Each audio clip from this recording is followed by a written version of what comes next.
मैत्रिणींनो, चला तर आज आपण माधुरीज किचन मध्ये काय करणार आहोत तुम्ही पुढे बघू शकता। बॅक कॅमेरा करते मी। कॅमेरा केलेला आहे। आपण हे अर्धा किलो मटण शिजवून घेतलेलं आहे बोकडाचं। ह्यात मसाला करून घेतलेला आहे। हे काळं तिखट आहे आणि ही थोडीशी कसुरी मेथी। चला तर आपण आता हे जर सुक्क मटण बनवूया।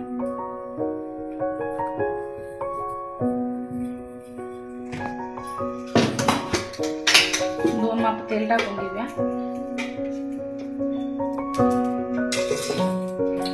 आता हे खोबऱ्याचं लसणाचं कोथिंबीरीचं वाटण केलेलं आपण इकडे टाकून घेऊया आणि सोपं आपण करणार आहोत। हलवून घेऊया जरा। एक 5 मिनिट आपण आता इथं ही मसाला भाजून घेऊया। त्याला तर आपण आपलं घरचं काळं तिखट 2 चमचे टाकून घेऊया यामध्ये।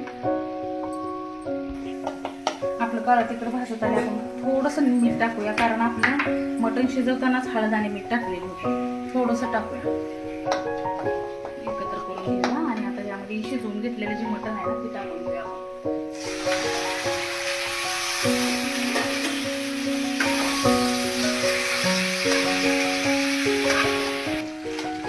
आता आपण ह्याच्यावर थोडीशी कसुरी मेथी टाकून घेऊया आणि 1-2 मिनिटांसाठी वाफ काढून घेऊया। 2 मिनिटांसाठी वाफ काढूया। आता आपलं सुक्क मटण वापरलंय का बघून त्याच्यावर थोडी आपण कोथिंबीर टाकून घेऊया। बघू शकताय वाफ आलेली आहे। आता याच्यावर कोथिंबीर टाकूया आणि झाकून ठेवूया। 10 मिनिटांसाठी उतरवून ठेवूया आपण याला आणि मटणाचा रस्सा बघूया। आपण मटण रस्सा बनवण्यासाठी ही मटण दुसरं अर्धा किलो शिजवून घेतलेलं आहे। आता आपण ह्याच्या कढईमध्ये फोडणी देऊया। त्याच्यासाठी पण 2 माप तेल टाकूया आपण जे मगाशी वाटण केलेलं आहे ना तेच वाटण ह्यात पण टाकणार आहोत, साधं आणि सोपं।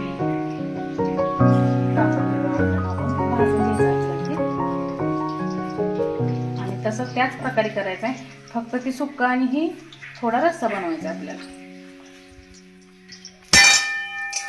भाजून घेऊया आपण रस्स्यासाठी। आपला मसाला भाजत आलेला आहे।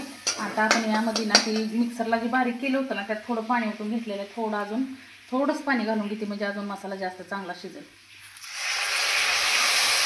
मसाला टाकून घेऊ, आपलं घरचं काळं तिखट टाकून घेऊ आपण।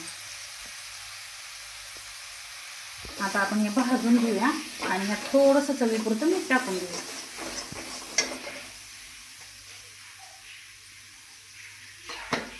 आणि जे शिजवलेलं आहे ना त्यातलं आपण थोडं पाणी ओतून घेऊया।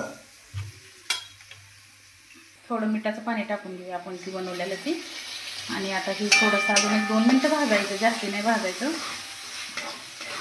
आणि मटणाचा काळा रस्सा तयार होतो आता आपला झालेला आहे। आता आपण हे जे शिजवून घेतलेलं आहे ना ते ओतून घेऊया आता भाजीसाठी।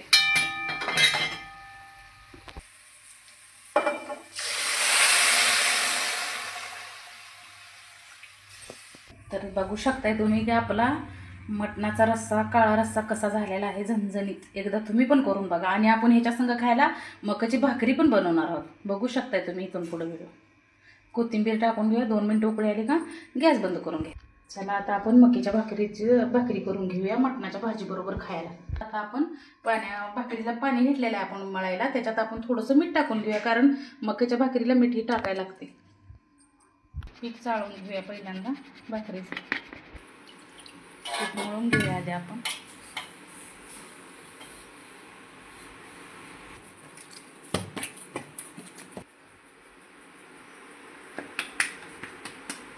थोडंसं पीठ चाळून घेऊया भाकरी थापण्यासाठी आपल्याला।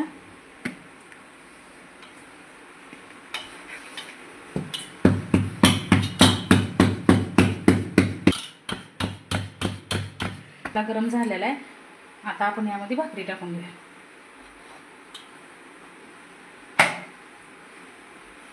चला तर आता भाकरीला पाणी लावून घ्यायचं एका साईडने। आपल्या भाकरीला पाणी लावून झाले, आता आपण पलटी मारून घेऊ।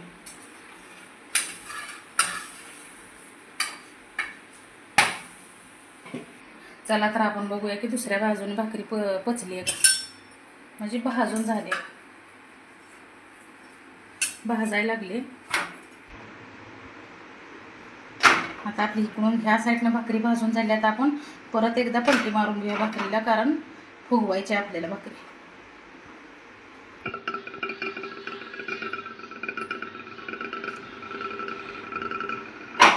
बघू शकताय तुम्ही, अशी भाकरी भाजून घ्यायला लागली मी.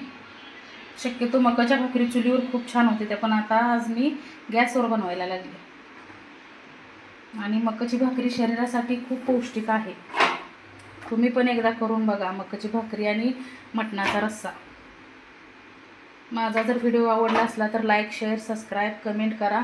धन्यवाद.